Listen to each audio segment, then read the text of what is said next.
बिस्मिल्लाहिर्रहमानिर्रहीम, अस्सलाम वालेकुम। मैं शकील मलिक आपकी खिदमत में हाज़िर हूँ। चीफ़ जस्टिस को ख़त लिखने वाले जजेस में से एक जज साहब के हवाले से बहुत ही शर्मनाक स्कैंडल सामने आया है।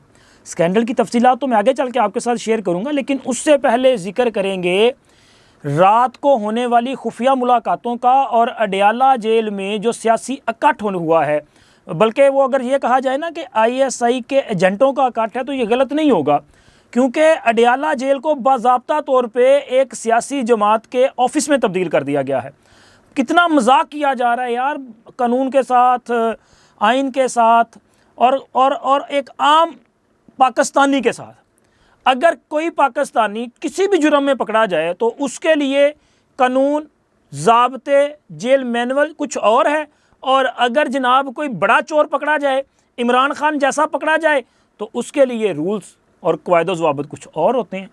क्या किसी आम बंदे को भी वो सहूलियत मुयस्सर हो सकती हैं? चलें वो नहीं, उसके बहुत कम तारी दे दें। इमरान खान को आप देसी घी दे रहे हैं, उसको मटन दे रहे हैं, उसको आप देसी मुर्गा दे रहे हैं, तो किसी वो जो गरीब अपना अगर मुजरम है या मुलज़म है वो बीमार हो जाए, उसको तो वहाँ पे मेडिसिन तक नहीं मिलती। और इमरान खान के लिए जनाब 9 डॉक्टर जो हैं वो वहाँ पे 24 घंटे ड्यूटी देते हैं, और नखरे उसके जो हैं वो ख़त्म होने का नाम नहीं लेते। और क्यों ख़त्म हो, जब उसे पता है कि मेरे लिए सहूलतकारी जो है वो दस्तयाब है, जो मांगूंगा वो मिलेगा।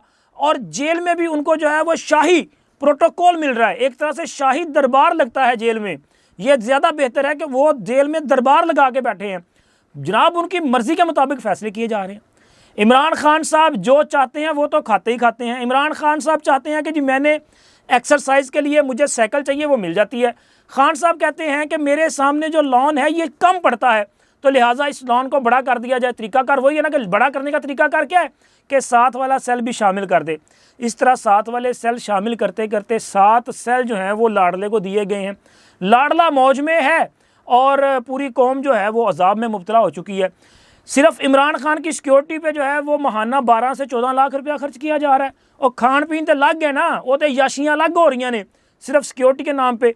और इमरान खान को जेल के अंदर भी फुल प्रूफ सिक्योरिटी दी जा रही है, और जेल के अंदर फैसले हुकूमत या जेलर नहीं, IG जेल खाना जात नहीं, बल्कि इमरान खान कर रहा है। इमरान खान जो कि एक मुजरिम है, सज़ा याफ्ता है ना, उसके साथ रियासत एग्रीमेंट कर रही है, रियासत के बिहाफ पे जेल सुपरिटेंडेंट मुआहदे कर रहा है। और कितने शर्म की बात है कि एक सज़ा याफ्ता शख्स उस मुआहदे पे दस्तखत कर रहा है। मुआहदा क्या है कि जनाब इमरान खान साहब के साथ कौन कौन मुलाकात करेगा ये इमरान खान साहब डिसाइड करेंगे। वो किससे मिलना चाहते हैं, नहीं मिलना चाहते, उनको क्या सहूलियात मिलेंगी, ये तो उनकी मर्ज़ी से चल रहा था ना। अब ये मुआहदा उनके साथ किया गया। और मुआहदा क्यों किया गया? क्योंकि सर अदालत ने हुक्म दिया था, अदालत ने कहा था कि इमरान खान साहब से मुलाकातें करवाई जाएं। इवन के जब पंजाब हुकूमत ने 2 हफ्तों के लिए अडयाला समेत मुख्तलिफ जेलों में सिक्योरिटी कंसर्न की बायस मुलाकातों पर पाबंदी आयद की थी, तब भी इमरान खान से मुलाकातों का सिलसिला जारी था। क्योंकि इमरान खान के केसेस का ट्रायल होता है, वहाँ पे वकील जाते हैं, मुलाकातें होती हैं। और मजाल है कि इमरान खान जब केस की समाअत के लिए एडिटोरियम आए और फिर उनको जो है वो जेल अमला वापस लेके जाए। नहीं जी, खान की मर्ज़ी है, वो जितनी देर चाहे वहाँ बैठेगा, जब चाहे उठ के चला जाएगा, जब उसका दिल चाहे वो आ जाएगा। इवन के जेल के अंदर आज तक इमरान खान ने वो जेल का जो लिबास है ना, कैदी को जो लिबास दिया जाता है, इमरान खान ने वो आज तक ज़ेबतान नहीं किया। और भाई किसी की जुर्रत है उसको ये लिबास पहना सके? ट्रैक सूट में मोजें लगी हुई हैं, ट्रैक सूट में शहजादा आता है और निकल जाता है। बल्कि उसके आने पे ये जेल अमला जो है ना, खुदा की कसम ऐसे अलर्ट होता है जैसे जनाब कोई इनका बड़ा अफसर जो है वो आ रहा है वहाँ पे। ये तो सूरत हाल है। और अब इमरान खान से बाकायदा तौर पे उसको जो एडिटोरियम है एक तहरीक इंसाफ के दफ्तर में कन्वर्ट कर दिया गया, क्योंकि जनाब एक बड़ी तादाद में तहरीक इंसाफ के सियासी जो रहनुमा हैं उन्होंने मुलाकातों का सिलसिला शुरू कर दिया। पहले तो वकला जाते थे ना, और वो वकला थे तो बेसिकली इमरान खान के केसेस को डील करने वाले, लेकिन बाद अज़ां उनको टिकटें दे दी गई, तहरीक इंसाफ के पार्टी ओहदे दे दिए गए, तो फिर उनके पास सियासी ओहदे भी आ गए। लेकिन फिर भी उनकी जो हैसियत थी वो वकील की थी, वो मुलाकातें करते थे। अब जनाब इमरान खान से उसकी सियासी टीम ने मुलाकातें शुरू कर दी हैं। उमर अयूब साहब जा रहे हैं, शिबली फराज जा रहे हैं, वो इवन के सैफुल्लाह नियाज़ी साहब की मुलाकात भी होगी। वो सैफुल्लाह नियाज़ी तो छोड़ गए थे ना तहरीक इंसाफ, लेकिन मुलाकात होगी उनकी भी, वो जा रहे हैं। फैसल जवेद मुलाकात कर रहे हैं, बाकी लोग जो है मुलाकातें कर रहे हैं। तांता लग गया है, मौजें लगी हुई हैं। इमरान खान साहब उनसे मुलाकातें कर रहे हैं और सियासी फैसले कर रहे हैं। अब ज़रा अंदाज़ा लगाएं कि इमरान खान सज़ा याफ्ता है, लेकिन इनके लिए ये सहूलत दस्तयाब है कि आप वहाँ पे बैठ के सियासी फ़ैसले फरमाएं और आप वहाँ पे बैठ के एक हुकूमत को हदायत जारी करें। लेकिन जब मियाँ नवाज शरीफ को सज़ाएँ हुई थी उस वक्त तो जनाब अली इस बात में भी पाबंदी थी कि ये बंदा किसी भी सियासी रहनुमा से मुलाकात तो दूर की बात, ये कोई फ़ैसला भी करे तो वो फ़ैसला नहीं माना जाएगा। मियाँ नवाज शरीफ ने सेनेटर्स को टिकट दिए तो टिकट मनसूख कर दिए गए, उनको आज़ाद हसीयत में इलेक्शन लड़ना पड़ा। मियाँ नवाज शरीफ को पार्टी की सदारत से हटा दिया गया और कहा जी अगर ये पार्टी के सदर होंगे तो पार्टी की रजिस्ट्रेशन कैंसिल कर दी जाएगी। उस वक़्त कानून कुछ और था, आज कानून कुछ और है और इसका खमियाजा हम भुगत रहे हैं। ये इस वक्त मुल्क में जो अफरा तफरी पैदा हो चुकी है ना, ये सियासी अदम इस्तेहकाम जो पहले से ज़्यादा बढ़ चुका है, ये इमरान खान की वजह से है। इमरान खान पाकिस्तान को जमूत का शिकार करना चाहते हैं। इमरान खान चाहते हैं कि यहाँ पे सिस्टम जो है वो क्लैप्स कर जाए और प्रोजेक्ट इमरान जो है वो अपना एजेंडा कंप्लीट कर पाए। ये इमरान खान की जो है वो सोच है, लेकिन इस सोच की सपोर्ट कौन कर रहा है, इसको पसे पर्दा हमायत कौन दे रहा है? सर मेरा ख्याल है कि वही दे रहे हैं जिनके हाथ में कमान है। कमान से मुराद ये है, वो गलत ना ले लीजिएगा, कि जिन्होंने फ़ैसले करने हैं, जिनके पास इख्तियार है। अब अगर जजेस फ़ैसला देते हैं तो जजेस को ख्याल करना चाहिए कि माजी में जो फ़ैसले दिए गए, या तो फिर पहले तस्लीम करें कि मियाँ नवाज शरीफ के दौर में दिए गए फ़ैसले जो है वो गैर आइनी और गैर कानूनी थे, वो बदनिश्ती पर मबनी थे, वो बाकायदा एक सोच के मुताबिक फ़ैसले दिए गए। वो अगर कानूनी थे तो आज के फ़ैसले गैर कानूनी हैं। अगर आज के फ़ैसले कानूनी हैं तो मियाँ नवाज शरीफ के हवाले से जो फ़ैसले दिए गए थे वो गैर कानूनी फ़ैसले हैं। इस बात को एडमिट किया जाना चाहिए। और ये जो मुलाकातें हो रही हैं उसमें भरपूर सियासी फ़ैसले नहीं किए जा रहे, बल्कि अब तो देखें कि इमरान खान ने वो जो वकला इंडक्ट किए थे अपनी पार्टी में, उनको साइडलाइन करना शुरू कर दिया है और अपने सियासी लोगों को दोबारा मेन स्ट्रीम में वो लेते आ रहे हैं। शेर अफजल मरवत और उमैर नियाज़ी साहब, उनको तो बाज़ाब्ता तौर पे ये जो अपना फोकल पर्सनस की लिस्ट थी उससे खारिज कर दिया गया ना। वैसे शेर अफजल मरवत साहब के साथ जो हुई है ना, वो मेरा ख्याल है कि कोई अनोखी बात नहीं है। वो ऐसा नहीं है कि मरवत साहब जो हैं वो दिल बर्दाश्ता हो जाएं या लोग समझें कि यार ये बड़ा जुल्म कर दिया। नहीं भाई, इमरान खान ने तो अपने मिजाज के मुताबिक फ़ैसला किया है। मैं तो कई बार ये बात कर चुका हूँ कि आज जो लोग इमरान खान के लिए हर हद क्रॉस कर रहे हैं ना, जो तहरीक इंसाफ का इस वक्त फेस थे, चेंज होता जा रहा है ना फेस, वो लोगों के साथ जब बेवफाई होगी तब पता चलेगा। तो शुरुआत हो चुकी है। शेर अफजल मरवत वो शख्स है जिसने तहरीक इंसाफ के मुर्दा जिस्म में दोबारा जान डाली थी, और कोई बंदा तहरीक इंसाफ का नाम नहीं ले रहा था। ये तो शेर अफजल मरवत है जिसने अपने एक मखसूस अंदाज में तहरीक इंसाफ में जान डाल दी, रैलियाँ की, कन्वेंशन किए, जलसे किए, जुलूस किए। लेकिन आज देख लें कि उसको अपना वो मक्खन से बाल की तरह निकाल के बाहर फेंक दिया गया है। और निकाल के क्यों फेंका गया है? तहरीक इंसाफ की कोर कमेटी ने कहा कि ये डबल एजेंट का किरदार अदा कर रहा है और उस पर इल्ज़ाम लगाया कि ये फ़ाइल्स को चेंज करते हैं, नामों को चेंज करते हैं और यहाँ पे किसी और की मंशा के मुताबिक जो है वो फ़ैसले करवाए जाते हैं, इमरान खान से स्टैंप लगवाई जाती है। ये उन पे इल्ज़ाम था। और दूसरी तरफ अली अमीन गंडापुर साहब या खैबर पख्तूनख्वा की हुकूमत, जो कि दिन की रोशनी में वफाक को धमकियां देती है, पंजाब को धमकियां देते हैं, और जनाब अली वो कहते हैं कि जी हम इमरान के सिपाही हैं और इमरान खान का दम भरते हैं, इमरान खान से मुलाकातें करते हैं, इमरान खान से वफादारी के अहद किए जाते हैं। बल्कि इमरान खान की लाइन ऑफ एक्शन पर चलते हुए सूबे में एक तरह से एक आइनी बहरान पैदा करके बैठे हुए हैं। लेकिन रात के अंधेरों में क्या हो रहा है? सर रात के अंधेरों में जिनको दिन में गालियां देते हैं, जिन पे इल्ज़ाम लगाते हैं, रात के अंधेरे में उनके पास जाके माफ़ियाँ मांगते हैं। अली अमीन गंडापुर साहब नहीं बल्कि पूरी उनकी सूबाई कबीना के हवाले से ये खबर सामने आई है कि ये रात को कोर कमांडर पेशावर जो है house core commander Peshawar house जो है वहाँ पे जाके जनाब अली अपना हाज़िरी लगवाते हैं। अब अंदाज़ा लगाएं कि ये ब्लेम किसको देते हैं। तहरीक इंसाफ वाले ट्रोलिंग किनके ख़िलाफ़ करते हैं, किन पर इल्ज़ाम लगाते हैं, और रात को वहाँ पे जो मुलाकातें होती हैं फिर उनमें क्या फ़ैसले किए जाते हैं। और ये ख़बर मैं ख़ुद नहीं आपके साथ शेयर कर रहा, बल्कि ये ख़बर जो है वो डॉन न्यूज़ पेशावर के ब्यूरो चीफ़ हैं जनाब अली साहब, उन्होंने ट्वीट किया है और ये ख़बर उन्होंने ब्रेक की है। बड़े मोतबर सहाफ़ी हैं, बाखबर सहाफ़ी हैं, और उनकी ख़बर जो है वो मतलब सुनी सुनाई नहीं हो सकती, पूरी ऑथेंटिक न्यूज़ है जो वो शेयर करते हैं।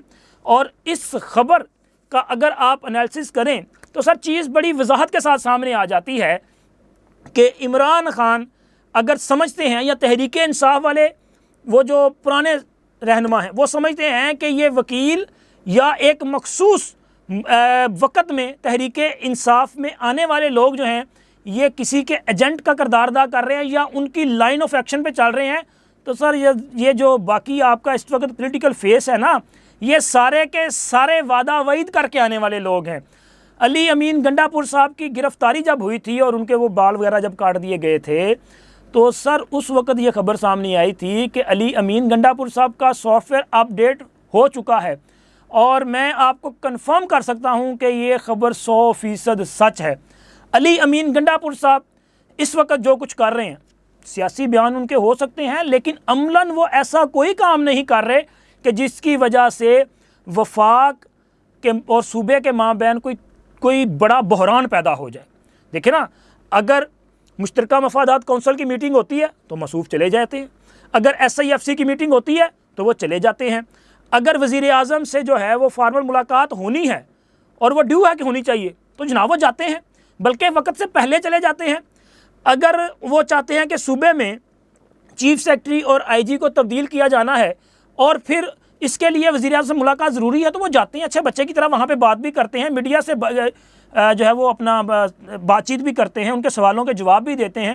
हाँ, खैबर पख्तूनख्वा में आके वो एक सियासी नारेबाजी करना शुरू कर देते हैं, ठीक है, लेकिन अमलन वो कोई ऐसा काम नहीं कर रहे कि जिसकी वजह से हुकूमत जो है वो डिस्टर्ब हो।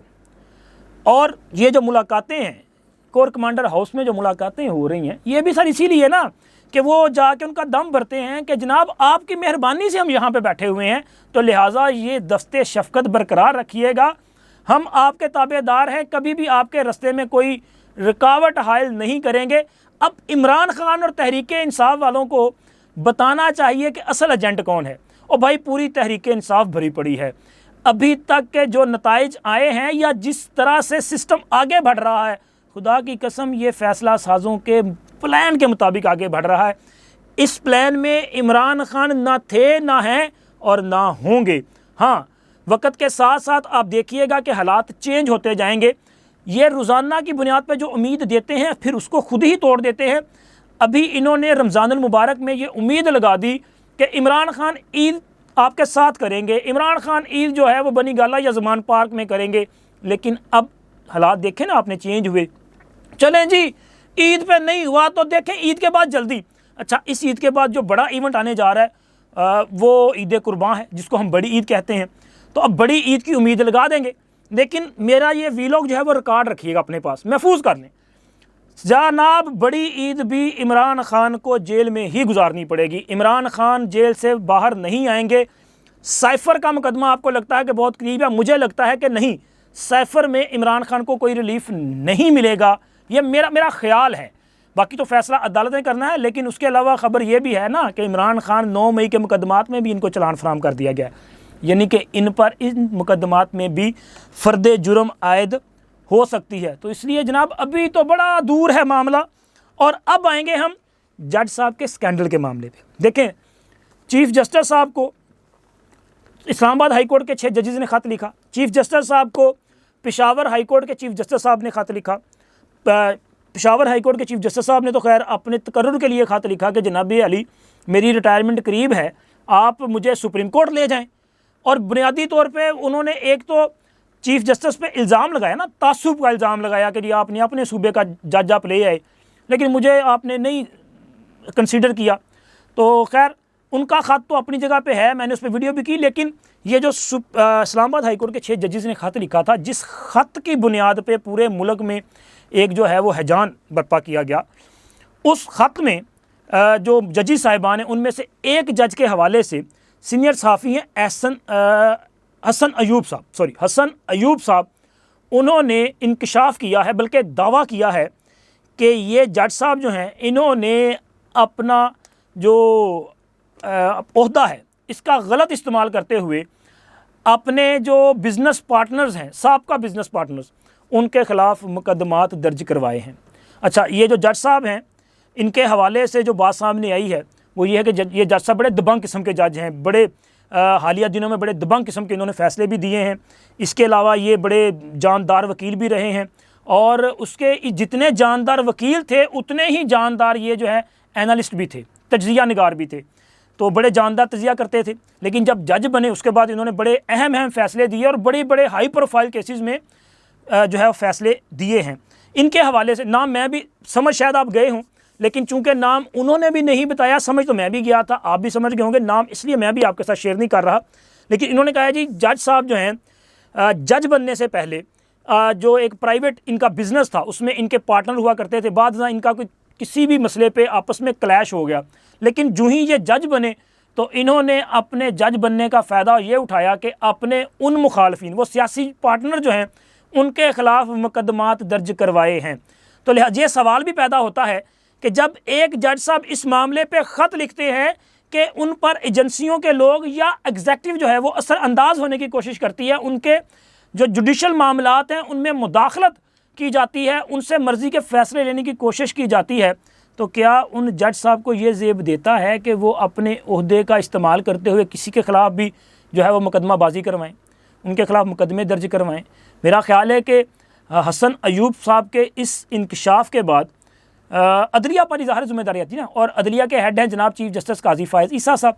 तो काजी फ़ाइज़ ईसा साहब का फ़र्ज़ है कि वो इस मामले को भी साथ में ज़रूर देखें कि क्या किसी शख्स के ख़िलाफ़ जो है वो किसी जज ने अपने ओहदे का गलत इस्तेमाल करते हुए मुकदमात दर्ज करवाए हैं, और उन मुकदमात का जो कानूनी स्टेटस है, यानी कि उनके ख़िलाफ़ कोई सबूत है या नहीं है, क्या है मामला, इसको भी चेक करवाया जाना चाहिए। लेकिन यहाँ पे एक और मामला भी बनता है, वो ये है कि ये जो मज़कूरा शख्सियत है जिसके ख़िलाफ़ भी ये मुकदमा दर्ज हुआ, क्या उसने जज साहब के ख़िलाफ़ कहीं पे कोई शिकायत दर्ज करवाई कि या वो भी इस जो है वो डर गए, खौफजदा हो गए?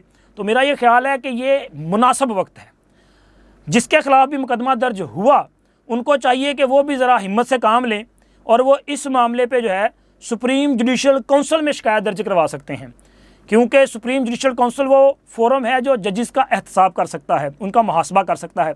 अगर सुप्रीम जुडिशल काउंसिल में जाएं तो अपना केस जो है वो वहाँ पे साबित कर सकते हैं। देखिए ना, मुज़ाहिर अली अकबर नकवी साहब के ख़िलाफ़ भी तो मियाँ दाऊद ने जो है वो अपना कदम उठाया था, वो इस मामले को लेके गए, हालांकि जब ये रेफरेंस फाइल किया गया था तब लोगों का, इवन के 90% लोगों का ख्याल था कि कुछ नहीं होना, मुज़ाहिर अली अकबर नकवी के ख़िलाफ़ केस साबित नहीं हो सकता। लेकिन मियाँ दाऊद साहब ने इस पर बड़ी मेहनत की, उन्होंने ये केस साबित भी किया, और इस केस के नतीजे में आज मुज़ाहिर अली अकबर नकवी साहब जो हैं वो बरतरफ हो चुके हैं, वो साबिक जज नहीं अपने नाम के साथ लिख सकते। तो लिहाजा जिनके खिलाफ केसेस हुए हैं ज़रा हौसला करें और मामले को जो है वो सुप्रीम जुडिशल काउंसिल में लेके जाएं, ताकि अगर कोई जज या कोई भी ताकतवर अपने ओहदे का, अपनी हैसियत का गलत इस्तेमाल करे तो उसे उसकी सज़ा भी मिलनी चाहिए। अब तक इतना ही, अल्लाह हाफिज़।